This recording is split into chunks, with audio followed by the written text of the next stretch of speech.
क्या आपको पता है दुनिया में सबसे खतरनाक चीज़ क्या होती है? Global warming? ना। न्यूक्लियर बम?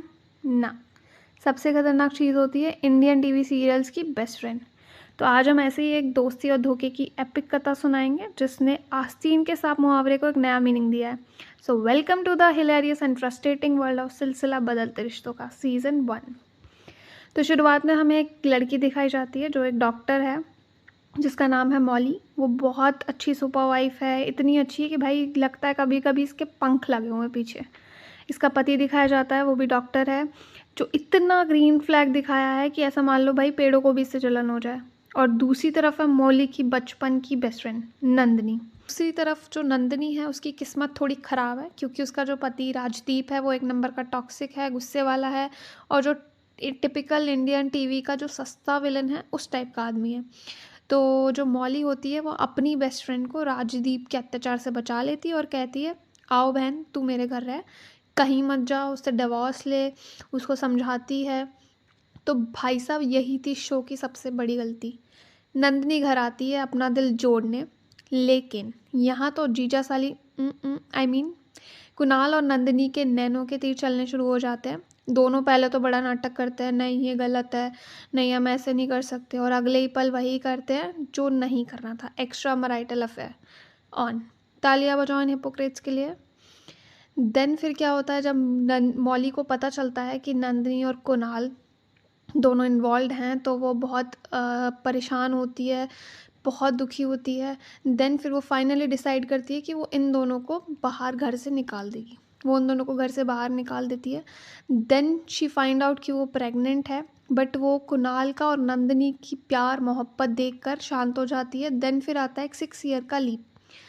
तो हमारे जो राइटर भाई साहब हैं वो उसे उसका पछतावा दे देते हैं। नंदिनी RIP, कैंसर की वजह से उसकी डेथ हो चुकी होती है। उसकी एक बेटी होती है नंदिनी और कुणाल की परी। वहीं जो अपनी मौली है उसकी बेटी होती है मिष्टी, वो सिंगल मदर की तरह उसे रेज़ कर रही होती है। और उसका एक फ्रेंड होता है ईशान जो उसे हेल्प करता है। ईशान कहीं ना कहीं मौली से प्यार करता है। अब इंडिया की आबादी है 1.4 बिलियन, लेकिन मिष्टी और परी दोनों एक ही समर कैंप में जाएंगी और बेस्ट फ्रेंड बनेंगी। वाह रे किस्मत, इन राइटर्स का बस चले तो एलियन इन्वेजन भी इन्हीं के लिविंग रूम में करवा दें। बच्चों के चक्कर में मौली और कुणाल आमने सामने आते हैं। कुणाल को फाइनली पता चलता है कि मिष्टी जो कि कुणाल और मौली की बेटी है, उसकी बेटी है, कुणाल की बेटी है, वो भयंकर गिल्ट ट्रिप में जाता है। जो मौली है हमारी, वो फाइनली मूव ऑन करके ईशान से शादी करने ही वाली होती है कि बूम, कुणाल का एक्सीडेंट हो जाता है। और एक्सीडेंट में क्या टूटता है? हड्डी नहीं, उसकी याददाश्त।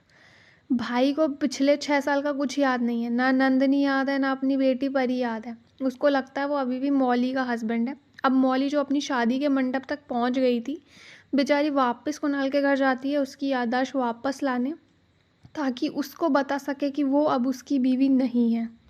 इंसेप्शन चल रहा है यहाँ। आखिर में जब कुणाल के दिमाग का सॉफ्टवेयर बूट होता है और मेमोरी वापस आती है, उसको लगता है कि मौली उसकी इतनी केयर करती है तो उसके पास रुक जाएगी जैसे टिपिकल सीरियल्स में होता है। लेकिन रुको, मौली कहती है सॉरी बाबू, अब तुम्हारी कोई ज़रूरत नहीं है। मौली एक्चुअली अपनी सेल्फ रिस्पेक्ट चुनती है और ईशान से शादी कर लेती है जिसने हमेशा उसका साथ दिया। कसम से दोस्तों, पहली बार किसी इंडियन हीरोइन ने एक्चुअली दिमाग यूज़ किया है और टॉक्सिक एक्स के पास वापस नहीं गई। इसी बात पर शो को मिलते हैं मेरी तरफ से 100 तोपों की सलामी। अगर आपको स्टोरी टाइम और रोस्ट पसंद आया तो वीडियो को लाइक करें, शेयर करें अपनी बेस्ट फ्रेंड्स के साथ, जस्ट एज अ वार्निंग, और चैनल को सब्सक्राइब करना मत भूलना। मिलते हैं।